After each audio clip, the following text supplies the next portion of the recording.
Hey, it's Brian Late back with some Star Wars news, and I guess this is at the movies. Brain Muffin at the movies, and the shoveling continues. They shovel it so deep, so we don't have to. So now we have a claim. Luke's Star Wars: The Last Jedi arc was planned years before The Force Awakens came out. Remember, they've already said that they didn't have anything really planned for this trilogy, yet now we're supposed to believe that years ago they knew that they were going to turn Luke into a cuck and make him disappear. All right. Years. Really? Yeah, maybe in Rian Johnson's mind because he wanted to destroy the franchise or something. It's pretty clear by now that Star Wars The Force Awakens and Star Wars Last Jedi were products of two different visions, with Rian Johnson's sequel taking the saga on a divisive path after Jar Jar Abrams' trilogy started playing things relatively safe. Yeah, by doing a shot-for-shot copy of A New Hope. Nonetheless, this comes from, we got this covered.com. I get Canada. We have this covered -com cdn.ampproject.org. That's an awfully long name there. But anyway, the internet has a habit of going a little overboard in its narratives, and while Johnson gets a lot of flack for his surprising depiction of later years Luke, a new Twitter thread makes the case that the filmmaker's plan for the character wasn't that drastic a diversion from what Abrams had in mind. And then why? Okay, let's just let the article speak for the stupidity for itself. Lucasfilm creative art manager Phil Vostak opened his thread with some old concept art dated 2013, which shows off a bearded Luke Skywalker. That's not too far. Okay, so it's from his appearance. Okay, all right, that's fine. He's an old Jedi Master. He's going to kind of sort of look like Obi-Wan or something. Luke was being described as Colonel Kurtz type hiding from the world in a cave. I got a George Fabuloso on it. To boot. But he never thought we'd see the day when the franchise's most famous Jedi draws a comparison to the villain from Apocalypse Now. Anyway, Svostak goes on to share a couple more 2013 quotes from the concept artist Doug Chiang, in which the early plans for what would ultimately become The Last Jedi were laid out.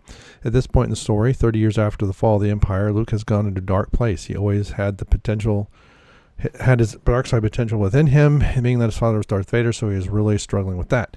He ended up secluding himself in this Jedi temple on a new planet, and he's there just meditating, reassessing his whole life. Gradually, over the arc of the movie, he discovers his vitality and comes back to himself, which he doesn't really do in The Last Jedi. He just kind of gives up.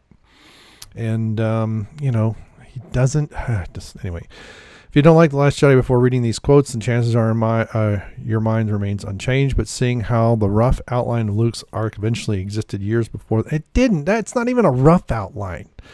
This is, Jar Jar in the crawl, in the Force Awakens crawl. I mean, when I first saw it, Luke has vanished. This isn't Star Wars. This isn't even Luke. Now, Luke going off to, say, find an old Jedi temple and no one hears from him. He's kind of vanished in that regard. Not off hiding somewhere. Regardless, with Abrams coming back in the fold, we'll find out what posthumous plans are in store for Luke when, I think they're going to bring him back to life. I think they irritated so many fans.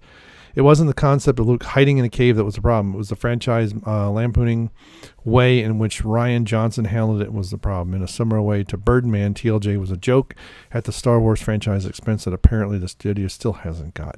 Absolutely. That's the latest. One comment. Wow. Well, maybe I had to put the link to this article in my description or something so they get two comments. Yeah, that's right. I agree. Absolutely. Can I click like without logging in, or do I have to? Nope, I have to log in. I'll forget that.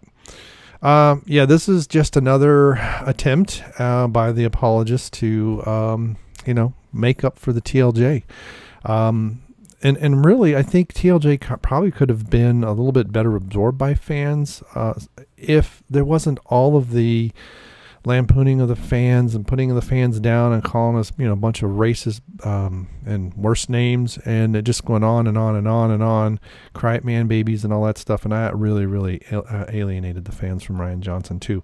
So yeah, I don't see this as, because you remember Obi-Wan was in seclusion, but he was keeping an eye on Luke. So I wouldn't have a problem with Luke either trying to learn more of the Force, maybe being disenchanted by the way things went with Kylo, maybe, or wanting answers and seeking out the Lost Jedi Temple, and then no one's heard from him for 20 years or something. I mean, that would be fine, kind of like a Dr. Livingston, I presume, type moment. But not this runaway, scared crybaby, shut himself off from everything and wanting his mommy. That's not Luke Skywalker. That's not even, I don't even know really if it's Jake Skywalker.